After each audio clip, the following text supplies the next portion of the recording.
After returning from Oklahoma City, Oklahoma, and taking on Central Oklahoma, Wichita State, and Oklahoma State, I got all three of those right, and then 2 weeks removed from heading to Marietta and taking their spring break trip, I am joined by the head coach of women's rowing, Sydney Large. Coach, let's rewind all the way back to 2 weeks ago. Spring break, not the best weather.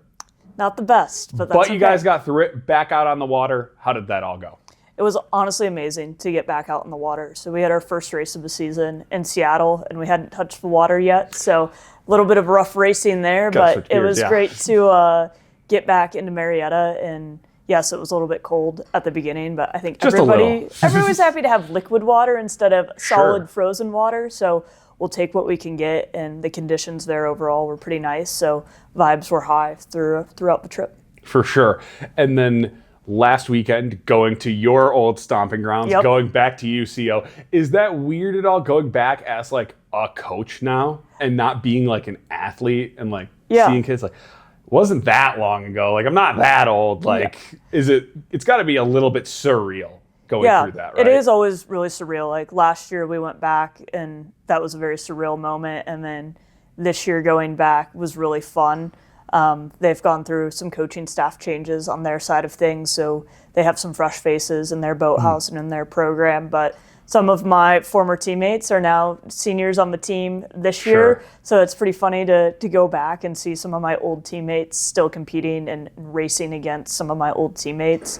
But it was really exciting. Like last year, our gap, we were 38 seconds behind UCO, and this year we were 9 seconds behind UCO. So it's a really good indicator of growth too for our program and being able to race a team that's pretty familiar. For sure. Huge improvement for you guys. And also it's got to be, like you said, nice for you because I'm assuming last year it was probably a lot of like whirlwind first year coach trying to just get your feet under you. Whereas this year it's like, okay, I know what I'm doing. I can enjoy this a little bit more. I can breathe. I can like take it all in a little bit. Exactly. Talk to me a little bit. You mentioned it there. What does it look like when our lovely body of water, the Milwaukee River, freezes over? How does that affect your practice, especially when you guys are trying to ramp up and like really get into in-season mode? Yeah, that's a great question. So when we come back from Head of the Hooch in the fall, that's typically when we take the dock out over at the Milwaukee Rowing Club. Okay. The river freezes over, obviously, in the winter, and we shift to on land. We are on the rowing machine most of the time. I joke that we're not an erg team, we're a rowing team, so it does continue to build everybody's fitness, which is great. There's some tools that we can use, like sliders, where you can put all the machines on these little slide trains. I was educated about that today, and it does not sound fun. It sounds like it's a lot more work than just sitting there doing the sliding. But it's nice to have people row together and kind of get the feel of what a boat would feel like, and it gives everybody a little bit of a taste, per se, of what the water feels like. And then we recently put our dock in once we got back from spring break. So it's definitely tough, but it also gives us a lot of opportunities for cross-training too. And you might see us running around the Kern on a Tuesday morning. We do something called the obstacle course on occasion. We haven't done it as much this season, but we do try to implement some cross-training opportunities over winter. For sure. And how do you keep the team sharp when you have such a weird, abrupt, long off season where it's like you're off in October, like you said, then November, December, you're not even thinking that you can get back on the water. Then even January, you come back, you start second semester, not even close to getting back on the water yet. But then it feels like at some point, February, March, it's like, okay, season's here, we got to rock and roll. How do you kind of navigate that in-between period? Yeah, I would say thankfully we have a very self-motivated team, and our captains this season, Paige and Grace, have been amazing at continuing to motivate the team throughout the winter months. So I think everybody really looks forward to our spring season and our 2K season and being able to sprint down the course versus 5K season where we're doing head racing in the fall. So I think just that natural motivation of our team definitely helps. And then I also think like our team really enjoys the cross-training aspect side of things, and they like being on the stair stepper, being on the bike or the treadmill. So thankfully we have a team who wants to take advantage of those opportunities and continue to put on the meters even if they're not on a rowing machine. For sure. And does it ever get hard sometimes especially when a lot of your athletes are new to the sport, and then you join and you're like, all right, and then at least sometimes, at least from a layman's perspective and in talking to Chuck, it is a very tedious, very repetitive sport. And it's a lot of mental focus. What are the hurdles and how do you sharpen that mental piece for the team? And how can they kind of get acclimated to the, like, okay, now it's really just 8.5 minutes of getting in rhythm and grinding this out and like really pushing myself mentally where I didn't think I could go. And how is that different than like you said, cross training, just getting on the water? How do you get better at that piece? Yeah, I think rowing is really unique. There's no timeouts. There's no stopping the clock. Like, you sit in the starting blocks and you go for 8.5 minutes. And that's quite a bit of time. Yeah. And you're going at your 110% for 8.5 minutes, and your body pushes to a place that it probably hasn't been before. So we do a lot of testing over the winter. A 2K test is kind of like what we use as the gold standard to see where people are at speed-wise on the rowing machine, and using it as a marker of progress too. A lot of athletes are very motivated by that number and a number and a goal that they want to reach. So that's great practice to keep everybody mentally sharp, and we've been testing a lot over the off season. We also brought in a sports psychologist to help out our team this year. Okay. So we've been doing meetings with him once a month via Zoom. He's a psychologist over at the University of Denver and helps run their sports psychology program. For sure. But he's been a great resource for our team. We talk about process goals and putting process goals in place a lot of times. So I think that's been really nice for our athletes to kind of take a step back and think about what they're doing on a day-to-day basis to affect their rowing goals and process. And I think a lot of them are starting to learn too. A lot of the things that they're doing in rowing are actually similar to the things that they're doing in the classroom and in life, and learning a lot of life lessons through that too. For sure, you hear that a lot. And talk to me a little bit about, you said it was 2,000 meters, that was the test. Do you have like a standard where it's like, okay, this is like the bare minimum we want the program to be meeting, and then does that line move? How do you go about, or is it just a very individualized, okay, you pulled this, Yeah. need you to improve by this much next time we test? How do you go about that? That's a great question. I would say like progress isn't always linear on the erg, and there's a lot of different things that affect that number, like body size, that type of thing. So I like to use it as like an individual progress marker. Like, some programs out there across the country are like, you have to hit this specific number and metric. We're not necessarily there as a team yet, so we're more so looking at how people are making progress via each 2K test. So pretty much everybody has PR'd throughout this season and pulled their fastest time within the last couple of months. So we're more so looking to make sure that the training plan's working, people are staying on top of their fitness, using it as more of an individual indicator. For sure. Talk to me a little bit, what do you think, if you could pick one, do you have a proudest moment in your rowing career?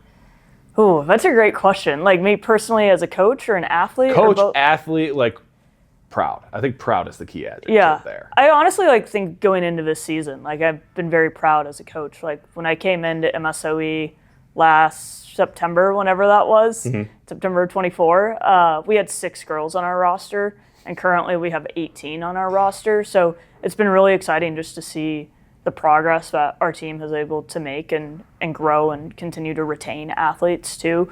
So I've just been really excited to see like the progress that we've been making. I think this past weekend, only being 9 seconds back from UCO, that was pretty big. Like, I was in a national championship with UCO while I was there. So being able to see them continue to push and continue to close the gap on some nationally ranked teams has been really exciting. For sure. I mean, you have like multiple lineups now. Yeah. Multiple boats. We can roll like multiple 4s, like 4 after 4 after 4. Exactly. Like, that's, you couldn't do that just it's a couple years like ago. we can take out 4 4s on the water during a practice, or 2 8s, and that wasn't possible last year. So that's been really exciting to see. Exactly. Do you have a favorite race that you look forward to every year, or maybe a favorite race from your past at UCO that you were like, man, that's what rowing is all about? Yeah, we're coming up on Knecht Cup, and that's a special race for me. In college, we went back-to-back champions in that race, and then this year we'll be racing it again with MSOE. So that's always a special one. There's like 30 teams that go and compete at that race, so it's an exciting one. We get to see a lot of competition. We get to see some of our conference competition, which I think is most important, and it's at the same course that our conference championship will be at, so it'll be a nice warm-up to that. For sure, and beautiful segue into this question here. Compare and contrast like a race day you guys just had in Oklahoma City 4 total schools, a bunch of different races, compared to somewhere like the Knecht Cup, where there's 30 schools, so many different flights. I think Knecht Cup is going to have levels. Like there's high school, like there's so many teams competing there. How do you go about navigating that as a coach? How much of a difference is that between doing one and the other? Yeah, I think like, for example, like our last weekend, UCO, it was a pretty relaxed race. Like we're there to go up and down the course and get racing experience and just continue to gain skills and reps. Yeah, exactly. So something like Knecht Cup, there's definitely a lot more pressure tied to that, and you have to be top whatever in your heat to make the final, and there's just a lot more pressure. So I think going into these next few weeks is mentally preparing for that pressure, and trying to get everybody to stay relaxed. We've gotten the reps that we need to get in, and trying to get everybody to trust each other. When you're rowing with 8 people in sync, trust is really a fundamental thing that you have to build. So that's what we're looking to do over the next couple of weeks, and just kind of like drowning out some of the noise too. There's a lot of boats, there's a lot of chaos. I can only imagine. There's a lot of chaos on the water. So I think just trying to keep everybody sharp and focused. And I always tell the girls, like, we're here on a business trip. Like, this is a business trip. So trying to keep that mindset when we're going in to do the work. For sure. Talk to me a little bit about it. You've talked about the growth of this team, almost tripling in size since you've been here. Rowing also in a little bit of a unique, at least in the Midwest, point of view where not a ton of high school programs, if any really, in the Midwest. So a lot of kids are being introduced to rowing once they get to college. What sports do you feel like cross over the best with rowing? What athletes come in most equipped to perform well, or come in with the skills maybe that translate the best? Yeah, that's actually a great question. Wisconsin only has 2 high school rowing teams in the state. 2. We have Milwaukee Rowing Club and then Camp Randall out in Madison. So from a recruiting perspective, it's not like we're recruiting from 250 high schools in the state or whatever that number may be. We've seen a lot of different sports translate well to rowing, and I would say like we have a girl who played hockey in the past, and she's transferred over really great to our team. We've had girls who played softball, soccer. Both of those, soccer I would say translates really well. Anything that's pretty leg heavy. I think rowing, people are always like, oh, you're just using your arms to pull your oar, but you're actually using your legs, and you're almost doing like a deadlift over and over and over again. So we definitely see like a wide variety of sports, but I would say those that are cardio and more leg focused tend to transfer well.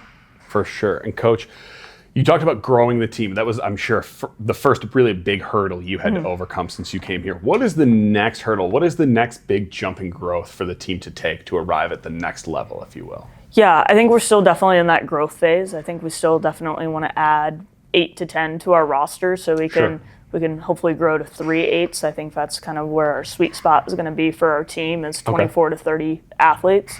I would say just continuing to bring speed and intensity. We have a very young squad just because we've grown very quickly. So getting everybody on our roster to a lot of racing experience and having them find that maturity level over the next year or two to be able to go into a race situation like fully confident. So we're definitely continuing to build confidence of our team and experience so they can tackle whatever race day is going to throw at them. For sure. Coach, before I get you out of here, the rowing team is maybe the most traveled team, at least this year. You guys are going all over the country, going to Washington, going to Oklahoma, you're heading out to New Jersey. What is the key to surviving a road trip with all of those college students? Do you have like a Ned's Declassified School Survival Guide or something to like keep like, okay, just breathe? Like, what are the must-haves for you on those road trips? Yeah, I've gotten the joke of team mom at this point of the season, I think, just because I feel like I'm always dishing out snacks and water and reminding everybody to fill up their water bottle when we stop, and asking people like, what do they want for lunch, stuff like that. So I would say like trying to have as much fun with it as possible. Like, I know that it's a really great experience for our athletes, and our team, I think, is probably the most closely bonded team now on campus just because of how many miles that they've done together. But also just taking a moment to get away too when I can. Like during Marietta, that's a week-long trip. I was in a dorm with all of our athletes, which is quite an interesting experience. But I can only imagine. Trying to get away and go on a run. Thankfully, my assistant coach, Zoe Tiffin, her and I are very close and have coached together in the past. So that's been really great to have her on staff too. And and we talk a lot, and we'll go grab coffee on a road trip or something like that to get away from everybody. But just having fun with it. It's fun. It's fun to do a lot of miles together, and just remembering at the end of the day, too, that it is making our team stronger. For sure, Coach. Well, love to see the progress you guys have made, and wishing you guys the best of luck at the Knecht Cup and the Mark Championships in Cherry Hill, New Jersey, coming up April 12th? Yep. 11th and 12th for the Knecht Cup. Yep. Conference Championship. I need to be a better May 2nd. podcaster. There you go. Thank you, Coach. Yeah, thank you.